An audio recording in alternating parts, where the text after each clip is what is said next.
Good morning बच्चों। आज आपकी वर्कशीट नंबर 76, डेट है 31 जनवरी 2022। आज की वर्कशीट भी आपकी बेटा चुनावी राजनीति से ली गई है। तो बेटा आज की वर्कशीट में हम देखेंगे कि भारत में होने वाले चुनावों को कौन कौन सी चीज़ें लोकतांत्रिक बनाती हैं। तो आइए शुरू करते हैं बेटा आज की वर्कशीट। तो बेटा सबसे पहला जो आपका आता है वह है हमारा स्वतंत्र चुनाव आयोग। भारत में जो चुनाव होते हैं, आपको मैंने पिछली क्लास में भी बताया था कि वह चुनाव की जिम्मेदारी हमारे चुनाव आयोग की है और वह एक स्वतंत्र चुनाव आयोग है। हमारे देश में चुनाव एक स्वतंत्र और बहुत शक्तिशाली चुनाव आयोग द्वारा कराए जाते हैं। उसे उसी तरह से स्वतंत्रता प्राप्त होती है जिस प्रकार से आप बेटा देखते हैं न्यायपालिका को, कोर्ट्स को स्वतंत्रता प्राप्त है। मुख्य चुनाव आयुक्त की नियुक्ति भारत के राष्ट्रपति के द्वारा की जाती है। चुनाव की घोषणा से लेकर उनके परिणामों तक चुनाव आयोग ही कार्य करता है। अगर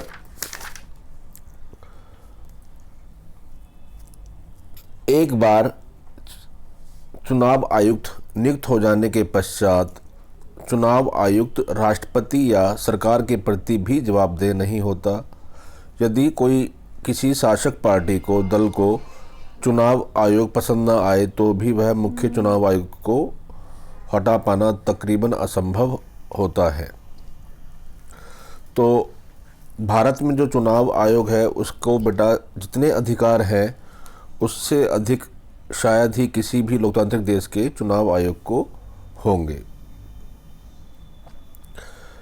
चुनाव आयोग चुनाव की घोषणा से उसके परिणामों तक चुनाव का संचालन करता है। सारा नियंत्रण चुनाव आयोग के हाथ में ही होता है।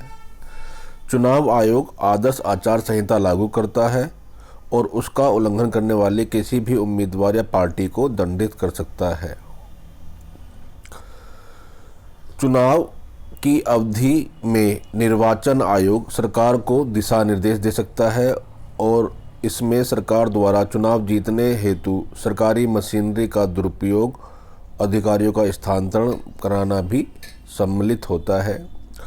और चुनाव के समय चुनाव ड्यूटी पर तैनात सभी कर्मचारी किसी सरकार के अधीन न होकर चुनाव आयोग के अधीन कार्य करते हैं।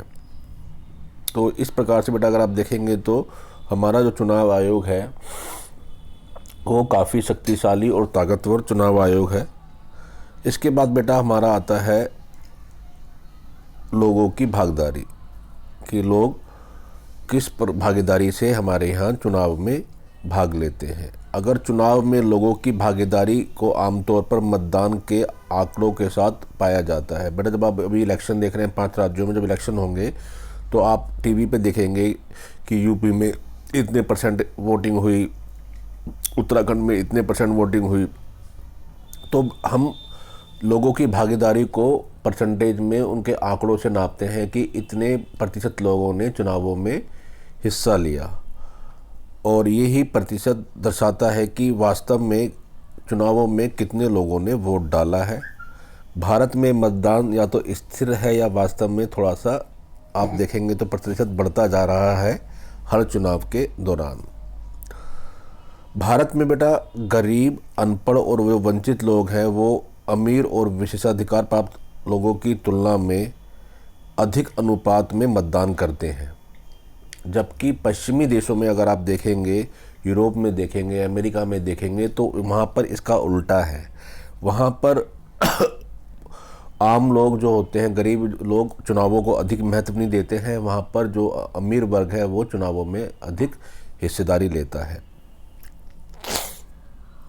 भारत में आम लोग चुनावों को बहुत अधिक महत्व देते हैं। उन्हें लगता है कि चुनावों के माध्यम से वह राजनीतिक दलों को अपने अनुकूल नीतियां, कार्यक्रम अपनाने में दबाव डाल सकते हैं। चुनावी गतिविधियों में मतदाताओं को दिलचस्पी अगर आप देखेंगे तो हर साल बढ़ रही है। ये हम चुनावों के आंकड़ों से देख रहे हैं। इसके बाद बेटा हमारा आता है चुनाव परिणाम की स्वीकृति।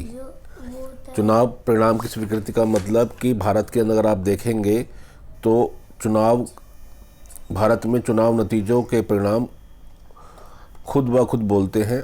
सत्तारूढ़ दल नियमित रूप से भारत में राष्ट्रीय और राज्य दोनों स्तरों पर चुनाव हारते हैं। भारत में लगभग आधे मौजूदा सांसद या विधायक चुनाव हार जाते हैं। बहुत कम विवादित चुनावों को छोड़कर चुनाव परिणामों को आमतौर पर पराजित पार्टी द्वारा जनता के फैसले के रूप में स्वीकार किया जाता है। तो इस प्रकार से भारत में चुनावों के नतीजों को स्वीकार किया जाता है। तो ये बेटा हमने इन 3 तरीक़ों से जाना कि भारत में चुनावों को क्या चीज़ लोकतांत्रिक बनाती है, क्योंकि भारत के अंदर एक स्वतंत्र चुनाव आयोग है। भारत के अंदर लोगों की भागीदारी भी अन्य देशों की तुलना में बढ़ती जा रही है और भारत में चुनाव के जो परिणाम होते हैं उनकी स्वीकार्यता भी है। मतलब जो शासक दल है उनको अगर वह हार जाता है तो वो उन परिणामों को स्वीकार करता है। तो ये चीज़ें भारत में चुनावों को लोकतांत्रिक बनाती है। परंतु इसके बावजूद भी चुनाव आयोग के सामने स्वतंत्र और निष्पक्ष चुनाव के लिए कई चुनौतियां सामने आती हैं। सबसे पहले चुनाव में अत्यधिक धन का प्रयोग। चुनावों के अंदर बेटा जो अमीर उम्मीदवार होते हैं या जो मुख्य दल जिनके पास पैसे की कमी नहीं होती है, वो चुनावों में अत्यधिक धन का प्रयोग करते हैं। जबकि जो छोटे दल या निर्दलीय होते हैं वो इतने धन का प्रयोग नहीं कर पाते हैं। परंतु ये ज़रूरी नहीं है कि अत्यधिक पैसा या अत्यधिक धन का प्रयोग करने से वो चुनाव जीत ही जाएंगे। दूसरा बेटा आप देखेंगे आपराधिक पृष्ठभूमि वाले उम्मीदवार का चुनाव। कई सारे दल अपने चुनावों में आपराधिक पृष्ठभूमि वाले लोगों को भी चुनावों में टिकट दे देते हैं, जो कि यह एक गलत ट्रेंड को दर्शाता है। ढंग के विकल्प की कमी। ज़्यादातर लोगों को लगता है कि भाई ये पार्टी भी इसी प्रकार की है, अब दूसरी पार्टी को वोट दिया तो उसने भी इस तरह से काम किया, तो उन्हें अच्छा विकल्प कोई नहीं मिलता। इसलिए ये भी चुनौती है कि पार्टी लोगों को वह ढंग के विकल्प नहीं उपलब्ध हो पाते। अगला टिकट बंटवारे में वरीयता। अगर कुछ दलों के अंदर आप देखेंगे बेटा परिवारवाद आ गया है और या तो उसी परिवार से संबंधित लोगों को टिकट मिलता है या वो उन परिवार के जिनसे संबंध होते हैं उन लोगों को टिकट मिल जाता है। इसके अलावा बड़ी पार्टियों की तुलना में छोटे दल और निर्दलीय दल के पास इतना पैसा नहीं होता है कि वह इतना अधिक चुनाव प्रचार कर सके, लोगों के बीच में पहुंच सके। तो ये चुनौतियां थी भारत के चुनावों के अंदर। अब बेटा इसके नीचे आपको देखेंगे तो कुछ क्वेश्चन दिए गए हैं। आइए इन सवालों को देखते हैं। आपका पहला जो क्वेश्चन है वह है चुनाव आयोग की क्या क्या भूमिकाएं हैं। तो बेटा हमारे देश में आपको बताया था कि चुनाव आयोग एक स्वतंत्र और बहुत शक्तिशाली चुनाव आयोग है। इसको न्यायपालिका के बराबर ही स्वतंत्रता प्राप्त है। इसके अलावा इसकी निम्नलिखित भूमिका है चुनावों में। अगर आप देखेंगे तो चुनाव आयोग चुनाव की अधिसूचना जारी करता है, चुनावों की घोषणा करता है और चुनाव निष्कर्षों तक, परिणाम पूरा होने तक चुनाव प्रक्रिया का संचालन चुनाव आयोग ही करता है। इसके अलावा बेटा ये आदर्श चुनाव संहिता लागू करता है और इसका उल्लंघन करने वाले उम्मीदवार और पार्टी को दंडित करता है। चुनाव की अवधि में निर्वाचन आयोग सरकार को दिशा निर्देश मानने का आदेश दे सकता है। इसमें सरकार द्वारा चुनाव जीतने हेतु चुनाव में सरकारी मशीनरी का दुरुपयोग रोकना और अधिकारियों का स्थानांतरण कराना भी सम्मिलित है। मतलब कि ना तो शासक दल चुनाव में सरकारी मशीनरी, गाड़ी, बंगले का प्रयोग कर सकता है, ना ही वह जो अधिकारी हैं उनको अपने साथ लगा सकता है और ना ही किसी का वह स्थानांतरण कर सकता है। इसके अलावा बेटा चुनाव में ड्यूटी पर तैनात सारे अधिकारी और कर्मचारी सरकार के अधीन न होकर चुनाव आयोग के अधीन काम करते हैं। यदि चुनाव आयोग को लगता है कि कुछ मतदान केंद्रों पर या चुनाव क्षेत्र में मतदान सही तरीके से नहीं हुआ है तो वह वहां फिर से मतदान के आदेश दे सकता है। तो ये हमारे बेटा चुनाव आयोग की भूमिका थी। अगला क्वेश्चन है कि क्या आप क्यों सोचते हैं लोगों को चुनाव प्रक्रिया में भाग लेना चाहिए। तो बेटा हाँ, लोगों को चुनाव प्रक्रिया में ज़रूर भाग लेना चाहिए, क्योंकि बेटा अगर लोग ही चुनावों में भाग नहीं लेंगे, उनकी भागीदारी नहीं होगी, तो चुनाव प्रक्रिया किस प्रकार से स्वतंत्र और निष्पक्ष होगी। मान लीजिए कहीं पर 30% वोटिंग होती है, तो मतलब वहाँ के लोग 70% लोगों ने वोट नहीं करा है और 30% में से ही अगर सरकार बन जाएगी तो चुनाव प्रक्रिया कहाँ से निष्पक्ष हुई। और चुनाव के द्वारा ही लोग राजनीतिक दलों पर अपने अनुकूल नीतियाँ और कार्यक्रम के लिए दबाव डाल सकते हैं। इसलिए हमारे देश के शासन संचालन में लोगों के वोट का, मत का बहुत अधिक महत्व है। इसके बाद अगला क्वेश्चन है बेटा आपका, स्वतंत्र और निष्पक्ष चुनाव की क्या क्या चुनौतियां हैं। तो वो बताया था बेटा, इसमें दिया हुआ भी आपका अधिक धन का प्रयोग करना, आपराधिक पृष्ठभूमि वाले उम्मीदवार हैं उनको वोट मिल जाता है और उनको टिकट मिल जाता है। दलों में परिवारवाद है।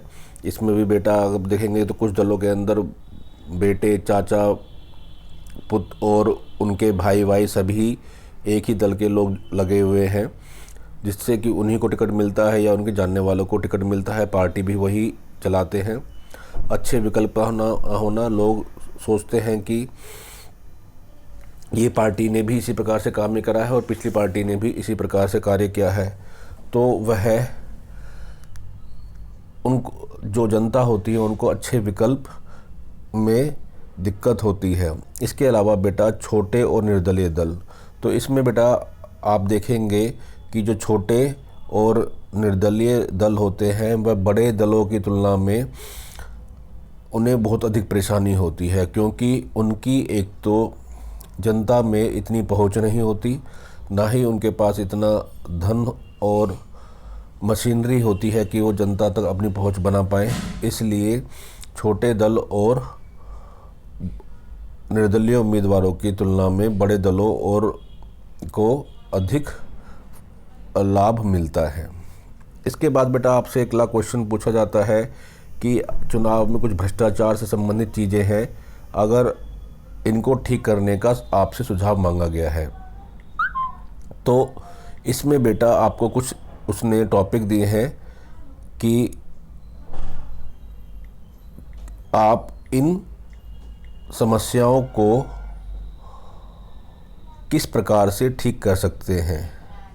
तो सबसे पहली समस्या है बेटा आपकी मतदाता सूची में झूठे नाम शामिल करना। तो बेटा क्या होता है, कभी कभी कहीं लोग फर्जी नाम मतदाता सूची में शामिल करके लोगों से वोट डलवा देते हैं। तो इसमें अगर आपको दिया जाए कि अगर आप किस प्रकार से उसको ठीक करेंगे तो क्या करेंगे, तो इसमें बेटा एक ही तरीका है कि आप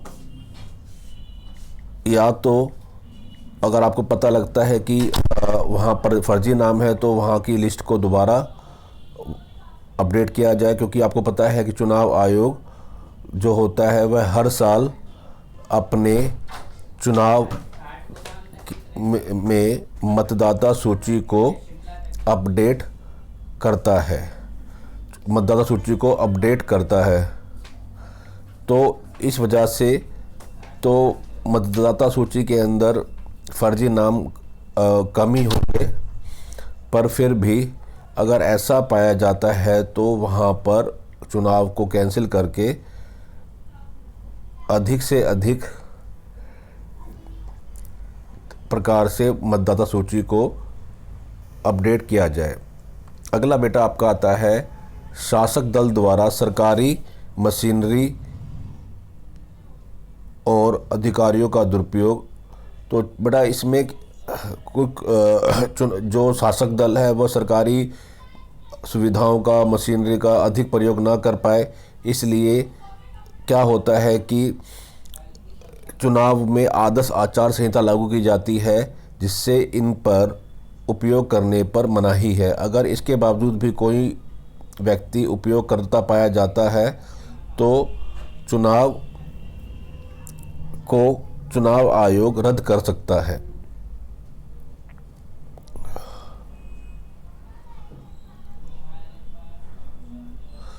और बेटा इसके बाद है धन का अत्यधिक उपयोग। तो ये बेटा ये आपकी मैंने किताब से लिखा है, पर ये अब जो अपडेटेड है आपका कि जो लोकसभा चुनाव है उसके अंदर अब ये 25 लाख नहीं, ये 77 लाख हो गया है। कितना हो गया बेटा आपका? 77 लाख रुपए खर्च कर सकता है।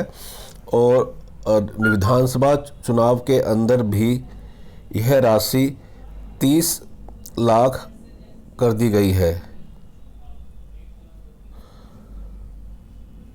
ये भी बेटा ये 1 लाख ना होकर अब ये 30 लाख है से अधिक करने पे पाबंदी लगा रखी है। थोड़ा अपडेट कर लेना बेटा कि बुक में जो है पुराना लिखा हुआ था।